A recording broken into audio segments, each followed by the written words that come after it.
তোমাদের ইংরেজি খাতা আছে সবার? যারা নাই হাত তোলা দাও। ইংরেজি খাতা নাই কেন?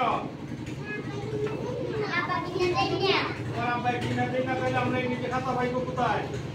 কেন দেন না? তোমরা বলছো নি কথা? বলছো না?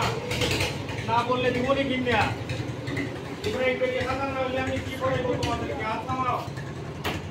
কালকে তোমরা একটা ইংরেজি খাতা কিনবে, সবাই শুধু হাতের অক্ষর লিখে আনবাই।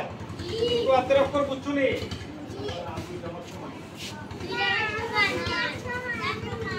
শুধু হাতের অক্ষর এটা না, তোমার দুই হাত সমান, তাই তুমি শুধু হাতের অক্ষর বুঝো না। শুধু হাতের এবিসিডি, ওই যে আমি বোর্ডও লিখছি, শুধু হাতের এবিসিডি, যেটা এবিসিডি লিখে আনতে হয়। এটা হলো শুধু হাতের অক্ষর। তোমার হাত দুইটা সমান হলে কোনো সমস্যা নাই। শুধু হাতের অক্ষর মানে এবিসিডি শুধু হাতে একটা লিখে আনতে হয়। এখন বুঝছো নি? তাইলে হাত দুইটা সমান করবা? আচ্ছা ঠিক আছে, তাহলে thank you, good bye, see you tomorrow. আজকে ছুটি।